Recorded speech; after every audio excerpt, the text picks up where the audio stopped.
Në raport me ekonominë, në 12 vite, 3 mandate të qeverisë Rama, tani ka hyri 4-ti. Ju si e vlerësoni klimën e biznesit, por mbi gjitha sa mund të themi, sa kanë qenë kompanitë amerikane që në qeverisin e kryeministit Edi Rama kanë ardhur në Shqipëri për të investuar. Pra, si vlerësoni ju klimën e biznesit?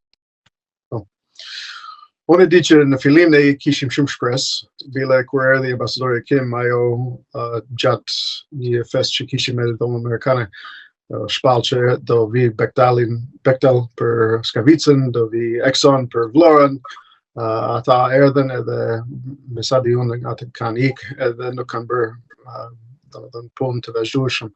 Kështu që nga një pikpamje ka pas dështim me investim direkt nga kompani të mëdha, por prap kemi shumë elemente amerikanë që janë aktiv në fushën financiare, ka pas sukses. Ka edhe shumë amerikanë që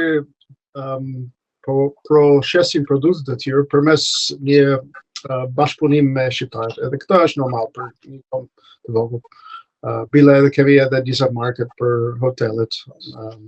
Hilton, do vi Hyatt, do vi të tjeret. Mund të përmend edhe ata restorantet që janë me markë amerikane. Kështu që pronarët direkt. Flasim për investimet në Sazan. Për Sazanin është diçka që është pak më ndërlikuar, sepse nga pikpamjen time është ndërlikuar sepse ishte një zonë në Zvërnet si është një park. Në Sazan është një zonë ushtarake. Edhe me qenë se unë jam pro-republikan edhe do doja për investim sidomos nga Partisë Republikane të vi, do jetë mirë për Kushner të vi, për shembull këtu, por nëse ai vjen këtu edhe tingëllon se ai erdhi edhe mori një themi dhurat ose një deal që ishte vetëm sepse ai ishte vendori i presidenti, këtë nuk tingëllon shumë mirë për ne amerikanët. Prap besoj që me sa di unë në Zvërnetsin nuk do vazhdoj për shkak të ambientës dhe dëmit që mund të bëhet atje, por Sazani mund të vazhdoj në bashkëpunim me investim strategjike nga Shqipëria. Nuk do jetë gjithë Sazani, do jetë vetëm një pjesë. Kështu që është një projekt që mund të vazhdoj, nuk jam në dieni për detajet. Do shpresoja që ata do vinë, por impaktin në ekonomi nuk do jetë në shifër, do jetë në pikpamjen, domethënë si po shikojnë njerëz nga jashtë Shqipërinë që mund të investojnë në Shqipërinë sepse ka investuar Kushner. Ne kuptojmë që investimin e tij, unë besoj, nuk do jetë kaq shumë, sepse normalisht në pasuri patundshme nuk ka nevojë për të investuar gjithë shumën, vetëm duhet të hapësh tokën, duhet të fillosh projektin edhe mund të parë sukses, domethënë vendet ose mund të marrësh borxh nga bankat lokale ose një konsorcium, një bashkëpunim me bankësh.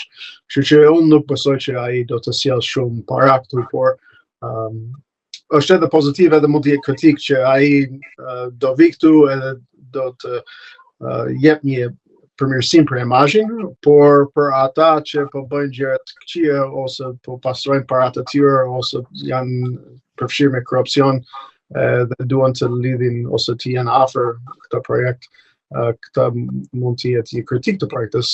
Ata po mbulojnë njerëz që po bëjnë gjëra të tjera që ndoshta nuk janë të duhur. Kam edhe diçka të fundit.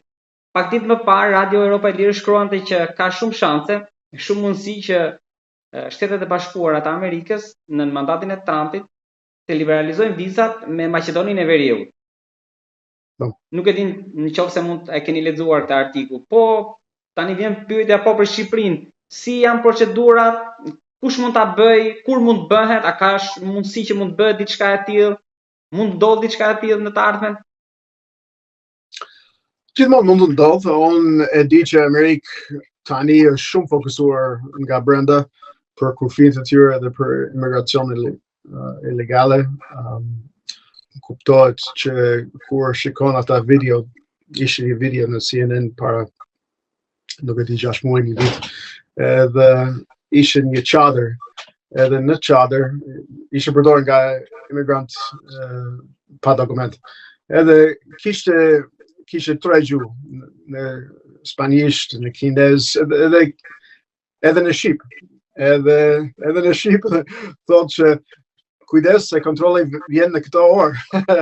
edhe në spanjisht edhe kinezisht thoshte të jetë gjë, kështu që unë besoj që ka disa elemente që duhet të jenë përmirësuar të mos kemi problem me imigracion që është pa dokumentuar.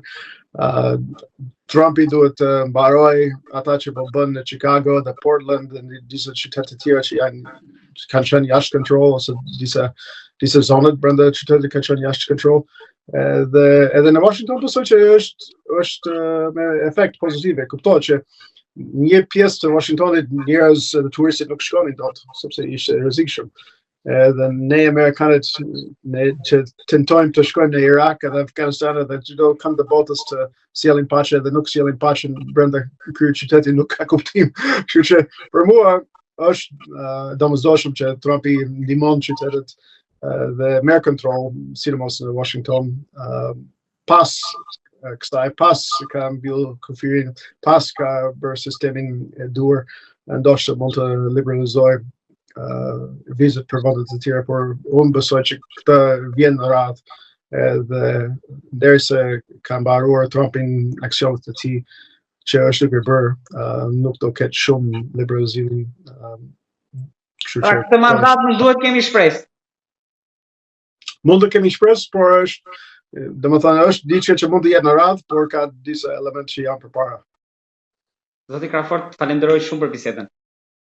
Faleminderit për ftesën.